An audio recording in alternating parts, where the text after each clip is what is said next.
Hello everyone, welcome back to my channel. ನಾನಿವತ್ತು ಈ ಹೋಟೆಲ್ಗಳಲ್ಲಿ ಸಿಗುತ್ತಲ್ವ ಉದ್ದಿನ ವಡೆ, ಮೇಲೆ ಕ್ರಿಸ್ಪಿಯಾಗಿ ಹಾಗೆ ಒಳಗಡೆ ಸಾಫ್ಟಾಗಿ ಇರುತ್ತಲ್ವ, ಅದೇ ಉದ್ದಿನ ವಡೆನ ನಾವೀಗ ಸಿಂಪಲ್ಲಾಗಿ ಮನೆಯಲ್ಲೇ ಮಾಡ್ಕೊಬೋದು. ನಾನು ಹೇಳೋ ಟ್ರಿಕ್ನ ಖಂಡಿತ ಟ್ರೈ ಮಾಡಿ ನೋಡಿ. ತುಂಬ ಈಸಿಯಾಗಿ ಉದ್ದಿನ ವಡೆ ಮಾಡ್ಕೊಬೋದು. ಅದಕ್ಕೆ ನಾನಿಲ್ಲಿ ಉದ್ದಿನ ಬೇಳೆನ ಒಂದು 2 ಅವರ್ ನೆನೆಸಿ ತೊಗೊಂಡಿದ್ದೀನಿ. ಕರೆಕ್ಟಾಗಿ 2 ಅವರ್ ಮಾತ್ರ ನೆನೆಸ್ಕೊಳ್ಳಿ, ತುಂಬ ಹೊತ್ತು ನೆನೆಸ್ಕೊಳ್ಳೋಕೆ ಹೋಗ್ಬಿಡಿ. ಇನ್ನು ನಂತರ ಅದನ್ನ ನೀರನ್ನೆಲ್ಲ ಸೋಸ್ಕೊಂಡ್ಬಿಟ್ಟು ಈ ರೀತಿ ಒಂದು ಮಿಕ್ಸಿ ಜಾರ್ಗೆ ಹಾಕ್ಕೊಂಡು ಅದಕ್ಕೆ ನಾನಿಲ್ಲಿ ಸ್ವಲ್ಪ ಐಸ್ ಕ್ಯೂಬ್ಸ್ನ ಹಾಕ್ತಾ ಇದ್ದೀನಿ. ಐಸ್ ಕ್ಯೂಬ್ಸ್ ಹಾಕಿ ರುಬ್ಬೋದ್ರಿಂದ ತುಂಬ ನೀರು ಅವಶ್ಯಕತೆ ಇರಲ್ಲ, ಹಾಗೆ ಗಟ್ಟಿಯಾಗಿ ರುಬ್ಕೊಬೋದು. ಇನ್ನು ಇದಕ್ಕೆ 1 ಸ್ಪೂನ್ ಅಷ್ಟು ರವೆನ ಹಾಕೊತಾ ಇದ್ದೀನಿ. ಸ್ವಲ್ಪ ನೀರನ್ನ ಹಾಕೊಳ್ಳಿ ಅಷ್ಟೇ. ಇನ್ನು ಇದಕ್ಕೆ ನೀರು ಸೇರಿಸೋ ಅವಶ್ಯಕತೆನೇ ಇರಲ್ಲ. ಈ ರೀತಿ ಗಟ್ಟಿಗೆ ರುಬ್ಕೊಳ್ಳಿ ಅಷ್ಟೇ. ನೋಡಿ, ಇದಾಗಿದೆ.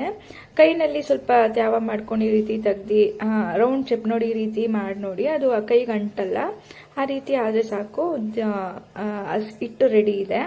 ಇನ್ನು ಇದಕ್ಕೆ ಸ್ವಲ್ಪ ಜಜ್ಜಿಟ್ಕೊಂಡಿರೋಂಥ ಮೆಣಸು ಪುಡಿ, ಹಾಗೆಯೇ ಈರುಳ್ಳಿ, ತೆಂಗಿನಕಾಯಿ, ಹಾಗೆ ಕೊತ್ತಂಬರಿ ಸೊಪ್ಪು, ಒಂದೇ ಒಂದು ಹಸಿಮೆಣಸಿನ್ಕಾಯಿನ ಸಣ್ಣ ಸಣ್ಣಕ್ಕೆ ಕಟ್ ಮಾಡಿ ಸೇರಿಸ್ಕೊಂಡಿದ್ದೀನಿ.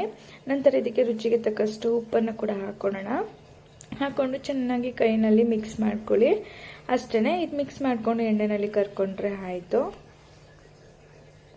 ಇನ್ನು ಈ ರೀತಿ ಟೀ ಸೋಸೋದಿರುತ್ತೆ ಅಲ್ವಾ, ಸ್ಟೀಲ್ದು ತೊಗೊಳ್ಳಿ, ಪ್ಲಾಸ್ಟಿಕ್ ತೊಗೊಳಕ್ಕೆ ಹೋಗ್ಬಿಡಿ. ಇನ್ನು ಸ್ಟೀಲ್ದು ತೊಗೊಂಡು ಅದನ್ನ ಸ್ವಲ್ಪ ನೀರಿನಲ್ಲಿ ನೆನೆಸ್ಕೊಂಡ್ಬಿಟ್ಟು ಈ ರೀತಿ ಹಿಟ್ಟನ್ನ ಹಾಕ್ಕೊಂಡು ಈ ರೀತಿ ತೂತ್ ಮಾಡಿ ವಡೆ ರೀತಿ ಶೇಪ್ ಕೊಟ್ಬಿಟ್ಟು ಈ ರೀತಿ ಎಣ್ಣೆನಲ್ಲಿ ಬಿಡಿ. ನೋಡಿ, ಕೈಗೂ ಕೂಡ ಅಂಟಲ್ಲ, ಈಸಿಯಾಗಿ ಮಾಡ್ಕೊಬೋದು.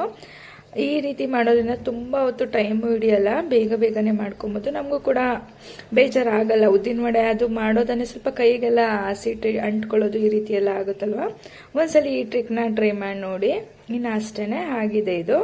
ನೋಡಿ ಎಷ್ಟು ಚೆನ್ನಾಗಿ ರೌಂಡ್ ಶೇಪಲ್ಲಿ ಚೆನ್ನಾಗಿ ಶೇಪ್ ಕೂಡ ಬಂದಿದೆ ಅಷ್ಟೇ. ಇದನ್ನು ಚೆನ್ನಾಗಿ ಮೀಡಿಯಂ ಫ್ಲೇಮ್ನಲ್ಲಿ 2 ಸೈಡು ಸ್ವಲ್ಪ ಕಲರ್ ಚೇಂಜ್ ಆಗೋವರೆಗೂ ಫ್ರೈ ಮಾಡಿ ತಗೊಳ್ಳಿ ಅಷ್ಟೇ. ಉದ್ದಿನ ವಡೆ ರೆಡಿ ಆಗುತ್ತೆ. ತುಂಬ ಈಸಿನೂ ಕೂಡ ಅಲ್ವಾ ಮಾಡೋದು. ಖಂಡಿತ ಟ್ರೈ ಮಾಡಿ ನೋಡಿ. ನಾನು ಇದ್ರ ಜೊತೆಗೆ ಇಡ್ಲಿ ಸಾಂಬಾರನ್ನು ಕೂಡ ಮಾಡ್ಕೊಂಡಿದ್ದೀನಿ. ಆ ರೆಸಿಪಿ ಕೂಡ ನಾನು ನೆಕ್ಸ್ಟ್ ವಿಡಿಯೋದಲ್ಲಿ ಶೇರ್ ಮಾಡ್ತೀನಿ. ಇನ್ನು ಇದಾಗಿದೆ, ವಡೆ ರೆಡಿ ಇದೆ. ನೋಡಿ ಎಷ್ಟು ಸಾಫ್ಟಾಗಿ, ತುಂಬ ಕ್ರಿಸ್ಪಿಯಾಗಿ ಕೂಡ ಇದೆ. ಖಂಡಿತ ಟ್ರೈ ಮಾಡಿ ನೋಡಿ.